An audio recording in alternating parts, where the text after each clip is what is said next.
Bonjour et bienvenue dans Un jour, un comics, l'émission de Radio Comics qui tous les jours vous présente un comics à la nouveauté, un comics qui fait l'actualité, un comics qu'il ne faut pas rater. Aujourd'hui, nous allons parler d'un omnibus très attendu, notamment par moi, puisque ce sont des épisodes que je n'avais absolument pas. Il s'agit de l'omnibus Extreme X-Men par Chris Claremont et c'est le volume 2, et ouais, c'est le volume 2.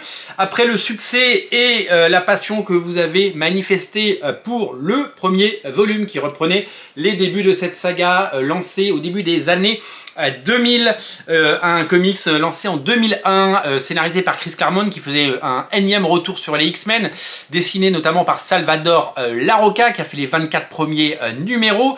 Cette série, c'était un peu la troisième série X-Men. Il y avait la série Uncanny X-Men.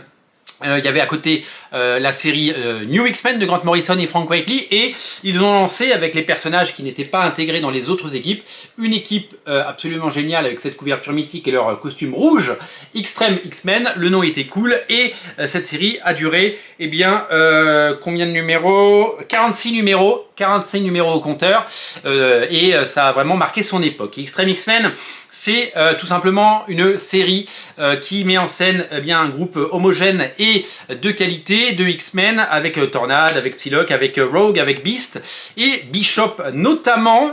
Et c'est un comics qui a connu deux époques, on va dire. La première, c'est les 24 premiers numéros dessinés par Salvador Larroca, qui avait longtemps dessiné les X-Men et qui a eu droit de faire un numéro 1 et de lancer une série. On s'en souvient.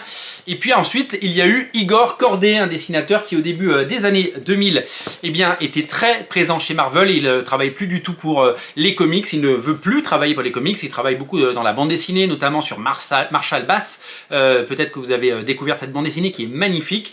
Il fait de la bande dessinée franco-belge, de la bande dessinée traditionnelle maintenant. Il ne fait plus de comics et je crois que son expérience s'est pas forcément bien passée. Il a été surexploité par Marvel parce qu'il était rapide, jeune et certainement malléable à l'époque. Il a pas aimé cette expérience et il avait travaillé sur notamment les New X-Men. Je crois qu'il travaillait sur jusqu'à 3 séries en même temps à l'époque. Il a travaillé sur Extreme X-Men bien entendu.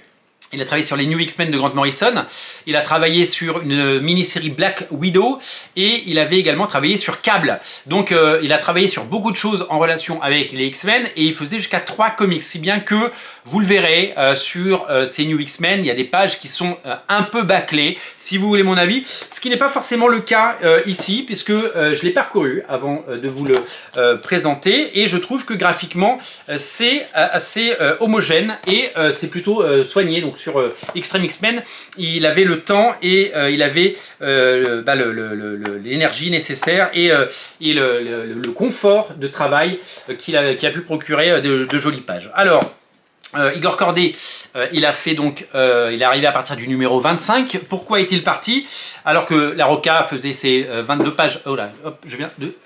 Hop, voilà, d'appuyer sur mon truc. Je le fais souvent. Larroca, il avait fait 24 numéros, il aurait pu continuer longtemps, mais Marvel a décidé de lancer à l'époque le label Tsunami. C'était juste avant le Tsunami en Asie du Sud-Est, et donc quelques mois avant, ils avaient lancé ce label. Évidemment, le nom de Tsunami a disparu très très vite. Le but était de faire des comics un peu plus jeunes, un peu plus frais, sur le modèle du manga, évidemment, avec un vent de fraîcheur, et c'était un comics qui, une gamme de comics qui était là, destinée à un nouveau lectorat. Il y a eu notamment la série Runaways, dont tout le monde se souvient, la série Runaways, Les Fugitifs de Brian K. Vaughan, et qui, elle, est restée dans l'histoire parce que c'est un formidable comics. Namor, on est peu à s'en souvenir parce que Namor a été relancé donc, par Larroca, donc il quitte Extreme X-Men pour aller faire Namor, et Namor, eh ben, c'était pas fou. Moi j'ai les premiers épisodes quelque part dans mes boîtes, c'était quelque chose de pas dingue, et même graphiquement, là où Larroca était très très bon sur Extreme X-Men, c'était pas au niveau, et ça a duré quelques numéros, ça n'a pas marché, et Larroca est parti faire autre chose, il n'est pas revenu sur Extreme X-Men. Il a donc laissé sa place à Igor Corday. Alors il a continué à faire les couvertures, bien sûr, Larroca, il a fait nombre de couvertures, et donc il a laissé sa place à Igor Corday avec des sagas cultes et des grandes pages et vraiment un sens de la narration et un véritable effort fait sur le storytelling parce que c'était plutôt bien gratté, et c'est des épisodes que je n'ai absolument pas lus à l'époque. J'ai lu le début de X-Force à l'époque, de Extreme X-Men à l'époque, mais j'avais pas tout lu. J'avais pas lu l'intégralité, j'avais pas lu tout le récit, et j'étais vraiment resté sur quelque chose de totalement différent. Voilà. Donc du coup, eh bien, j'ai eu droit à c'est un peu ma séance de rattrapage. Et je pense que vous serez beaucoup comme moi.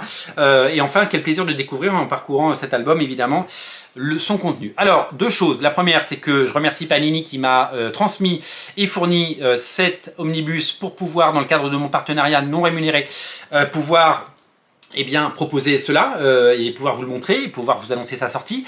Et puis je vais faire un page à page, et donc il y aura un page à page bien entendu dans les prochaines semaines, dans les prochains jours on espère avant Noël. J'essaierai de le faire rapidement pour que vous puissiez découvrir la beauté.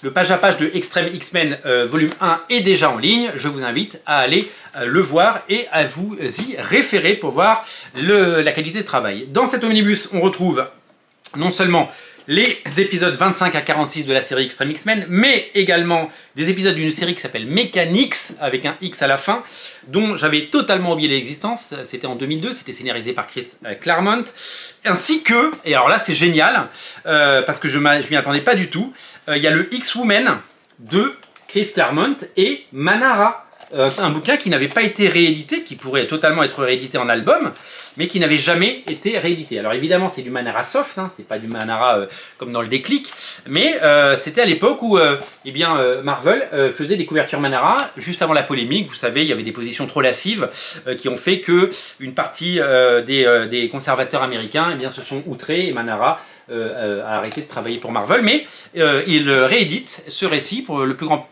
bonheur de tous. C'était sorti en album chez Panini il y a quelques années, et moi j'ai la version en la VO en format comics souple que j'avais acheté d'ailleurs en 2012. Ouais, 2012 déjà, c'est ça, c'est 2012 2010, je trouve ça curieux. Bon, en tout cas je l'ai acheté en 2012 à Édimbourg. Bon bah voilà, peut-être que c'était une réédition que j'ai acheté à l'époque. Voilà pour ce Extreme X-Men volume 2, dont on fera un page à page très vite et très bientôt.